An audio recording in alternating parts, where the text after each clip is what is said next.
Have you ever felt that strange paradox where the more you chase something, the further it slips away? I remember standing at the edge of emotional devastation, watching as everything I thought I knew about connection crumbled before my eyes. That moment changed me forever. Today, I want to talk about one of the most misunderstood psychological principles that governs human connection, the principle of no contact. This isn't just another tactic or game. This is about understanding the profound psychological transformation that happens in the space between people, particularly in relationships with women. When we hear no contact, many imagine it as simply ignoring someone or playing hard to get, but I'm here to tell you it goes deeper, far deeper than most realize. No contact isn't about manipulation, it's about reclamation, reclaiming your power, your identity, and your emotional sovereignty. I've witnessed thousands of men transform their lives through properly understanding this principle, not as a weapon, but as a tool for genuine growth and authentic connection. The human heart operates on principles as real as gravity. Just as you cannot see the force pulling objects to the ground, you cannot see the invisible forces pulling and pushing in relationships. But make no mistake, these forces exist, and understanding them can be the difference between perpetual suffering and profound fulfillment. The psychology behind no contact reveals truths about human nature that many find uncomfortable to acknowledge. Yet these truths have existed since the beginning of time. What exactly is no contact? In its purest form, it means exactly what it says, completely ceasing all forms of communication with someone. No calls, no texts, no social media interactions, no accidental run-ins. It creates a vacuum, a space where something powerful happens in both people's psychological landscapes. This vacuum isn't empty. It's filled with the most potent force in human psychology, meaning-making. When communication stops, the mind begins its work of interpretation, reflection, and valuation. I want you to imagine for a moment what happens when you suddenly lose access to something you've grown accustomed to having. Whether it's your smartphone, your favorite food, or your daily routine, there's an immediate response in your brain. First comes the shock, then the craving, then the rationalization, and finally, if enough time passes, a reevaluation of its importance in your life. This same process occurs during no contact, but with the added complexity of human emotion, attachment, and identity. The dark psychology of no contact operates on several fundamental principles. First is the principle of scarcity. Human beings inherently value what is scarce more than what is abundant. When you make your presence, attention, and validation scarce, their perceived value increases. This isn't manipulation, it's a hardwired response in the human brain that dates back to our earliest survival mechanisms. Understanding this isn't about exploiting it, but about recognizing its power in shaping perceptions and feelings. Second is the principle of pattern interruption. When we're in relationships, especially troubled ones, we fall into predictable patterns of interaction. She says something hurtful, you respond defensively, tensions escalate, apologies follow, and the cycle repeats. No contact shatters these patterns completely. It's like stopping a record that's been skipping on the same section for months. This interruption creates cognitive dissonance, the uncomfortable mental state that occurs when reality doesn't match expectations, which forces new neural pathways to form. The third principle at work is the contrast effect. When you've been providing constant attention, emotional support, and validation, their sudden absence creates a stark contrast. This contrast highlights what was previously taken for granted. It's like living in constant noise and suddenly experiencing silence. You become acutely aware of what was always there but never noticed. This awareness isn't something you can force through conversation or confrontation. It must be experienced through absence. Now, I need to be crystal clear about something. No contact should never be used as a manipulative tactic to punish, control, or win back someone. Such approaches reveal more about your own insecurities than they accomplish any positive purpose. The genuine purpose of no contact is internal transformation, not external manipulation. It's about healing yourself, regaining perspective, and breaking unhealthy attachment patterns, not about making someone miss you or teaching them a lesson. When implemented with integrity, no contact creates the psychological space necessary for both individuals to experience three crucial processes: detachment, reflection, and realignment. Detachment doesn't mean you stop caring. It means you stop identifying your emotional state with another person's actions or responses. Reflection allows honest assessment of relationship patterns without the constant emotional triggering that occurs during contact. Realignment means reconnecting with your core values, boundaries, and sense of self that may have become compromised in the relationship. What happens in a woman's mind during no contact? This is where many misunderstandings occur. Contrary to simplistic advice, women don't just suddenly miss you and come running back because you disappeared. The psychological process is far more complex and individual.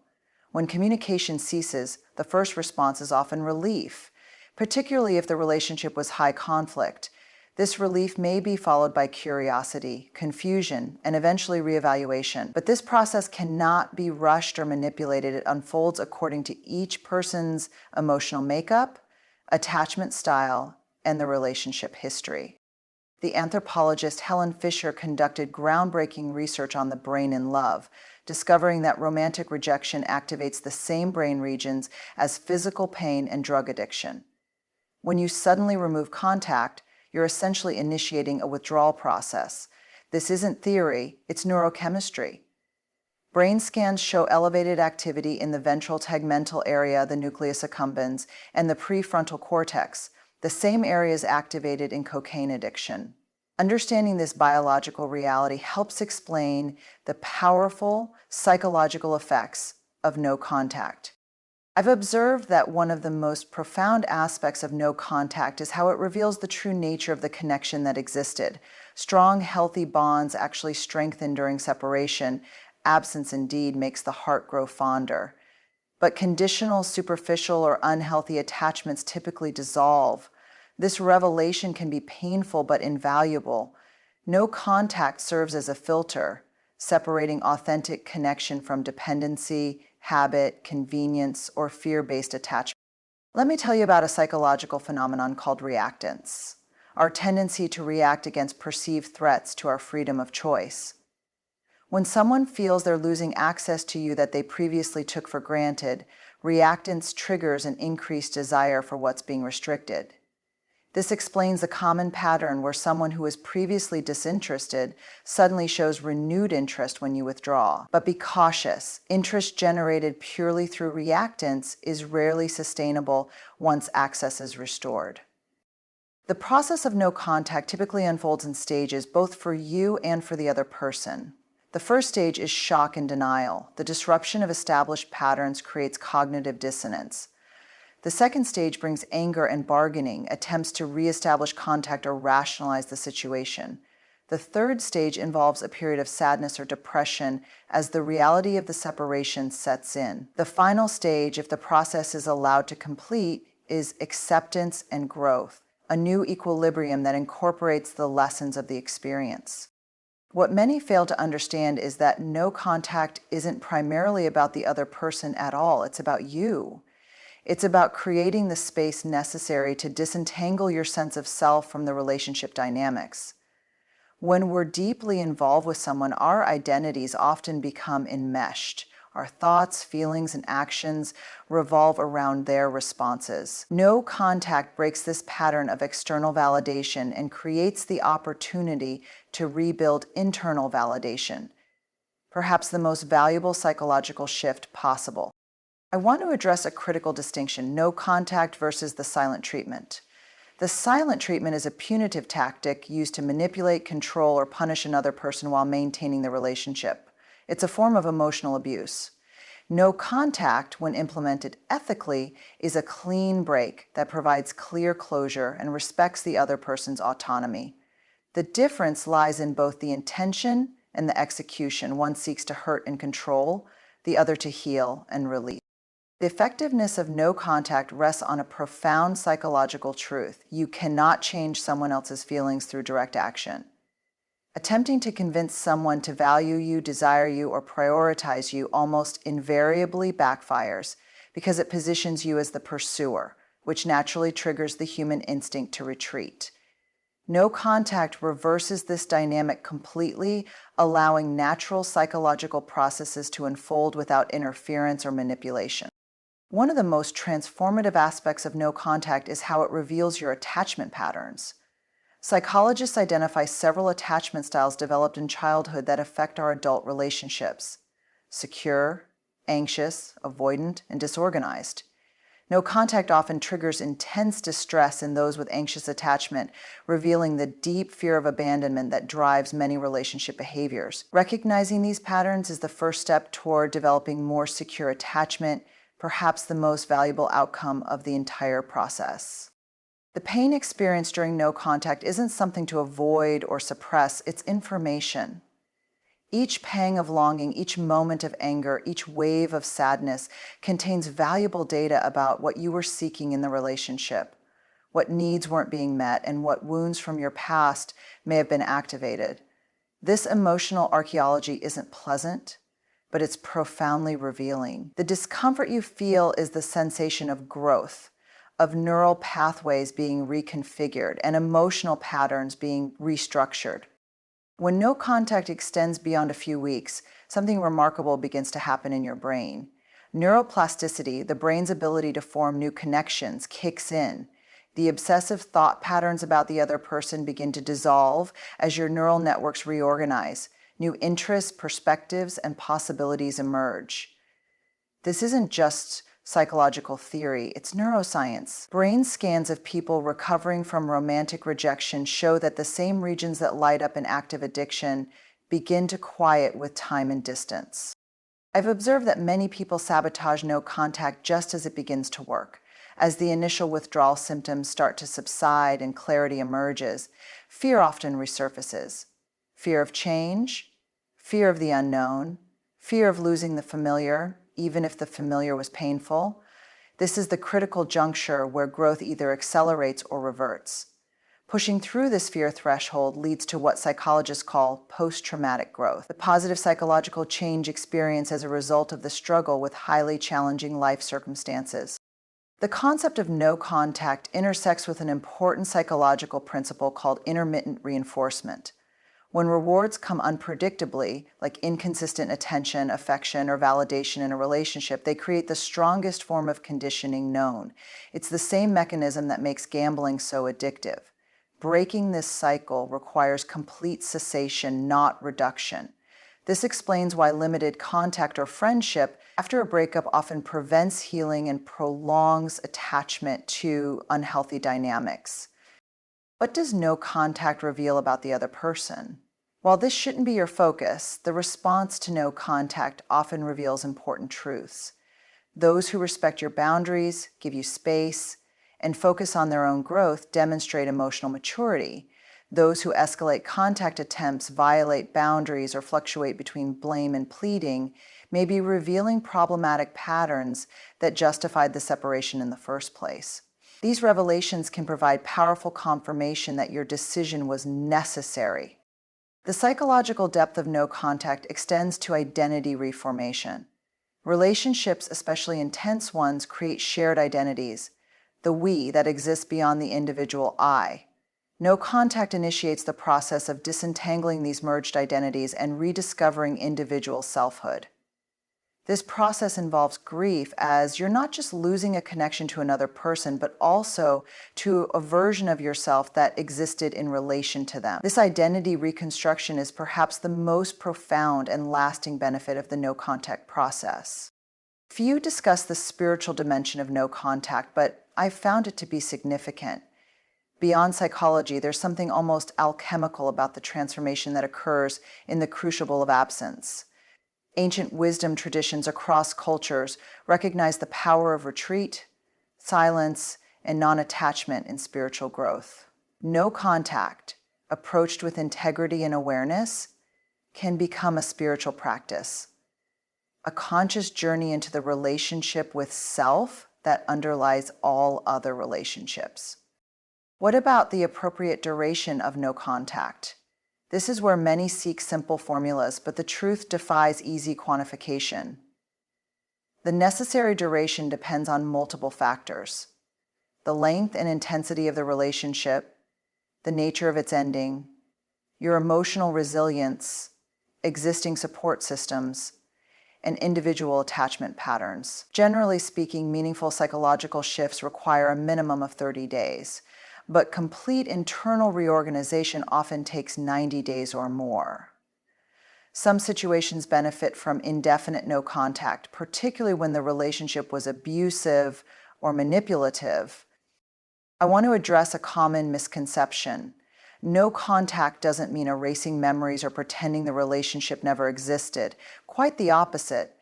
It creates the space to integrate the experience fully into your life narrative.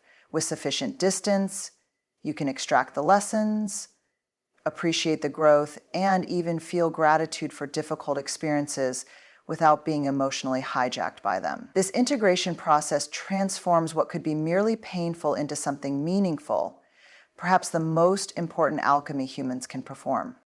The dark psychology of no contact reveals uncomfortable truths about human nature. One such truth is that we often don't value what comes easily. We're wired to invest more meaning in what requires effort, time, or sacrifice. This explains why relationships that develop with some difficulty or distance often create stronger bonds than those that form without obstacles. No contact creates the psychological conditions that allow value reassessment, both of yourself and of the relationship, in ways that continued contact prevents. Another revealed truth is the illusion of ownership in relationships. We often behave as if we have another person, that their attention, affection, and presence are somehow our property. No contact shatters this illusion completely, forcing recognition of the fundamental autonomy of all individuals. This recognition, while initially painful, creates the foundation for healthier relationships based on mutual choice rather than obligation, habit, or fear. The counterintuitive effectiveness of no contact stems from what appears to be a paradox. Taking your focus off the other person and placing it entirely on yourself often creates the conditions that make reconnection possible, if that's ultimately desired. I've seen countless instances where individuals who genuinely focused on their own growth during no contact either attracted the return of their ex-partner or, more importantly, found themselves no longer wanting that return as they discovered greater possibilities. During extended no contact, you'll likely experience what psychologists call extinction bursts. These intense spikes in the desire to reestablish contact just before a habit or attachment begins to fade. These bursts can feel overwhelming, creating the illusion that you're moving backward in your healing. Understanding that these are actually signs of imminent breakthrough helps maintain resolve during these challenging phases. What feels like regression is often the final surge before release. The psychological power of no contact extends beyond romantic relationships to all forms of unhealthy attachment, including friendships, family dynamics, and even relationship patterns with groups or institutions. The principles remain consistent. Creating space allows for perspective, interrupts dysfunctional patterns, reduces emotional reactivity, and facilitates identity reclamation. This broader application reveals that no contact is fundamentally about healthy boundary establishment in all life domains. What happens on social media during no contact deserves special attention in our connected age. Digital spaces create the illusion of presence even in absence. True no contact in the modern era must include digital boundaries, unfollowing, muting, or even temporary platform abstinence. The constant digital reminders prevent the psychological distance necessary for perspective and healing. The brain processes digital contact in ways surprisingly similar to physical presence, triggering many of the same neurochemical responses. I've observed that no contact creates what anthropologists might call liminal space, a threshold state of being between two different existences. In traditional cultures, liminal periods were recognized as powerful transformative phases, often marked by ritual and respected as sacred. Modern society rarely acknowledges or honors these transitions, but they remain psychologically critical. No contact creates this liminal space where identity, values, and relationship patterns can be reconfigured before emerging into a new state of being. The dark psychology of no contact reveals another uncomfortable truth. Attention is a form of energy exchange. When you give someone constant attention, you're transferring your life energy to them. This energy fuels their sense of importance, desirability, and power, regardless of whether they reciprocate. No contact reclaims this energy, redirecting it toward your own growth, healing, and development. This energy reclamation explains the surprising surge in creativity, productivity, and vitality that often emerges several weeks into no contact. Let me address a painful reality many face during no contact: the possibility of the other person moving on with someone else. This scenario triggers primal fears of replacement and rejection, often prompting the abandonment of no contact in an attempt to compete or disrupt the new connection. Understanding the psychology here is crucial. Trying to interrupt someone else's process never leads to authentic reconnection. It only reveals insecurity and boundary issues that confirm the separation was necessary. The psychological strength required for successful no contact reveals your emotional maturity level. Initial implementation requires courage, the willingness to face fear and act despite it. Maintenance requires discipline, the ability to consistently choose long-term growth over short-term emotional relief. Completion requires wisdom, the discernment to recognize genuine transformation and make decisions from clarity rather than reactivity. This progression itself constitutes significant personal development. One of the most profound gifts of no contact is the recalibration of your emotional guidance system. In dysfunctional relationships, we often become desensitized to red flags, boundary violations, and disrespect. We mistake drama for passion, jealousy for love, or intensity for depth. The distance of no contact allows this guidance system to reset, like a compass that finally functions properly once removed from magnetic interference. With sufficient time, your emotional responses become trustworthy indicators rather than misleading reactions.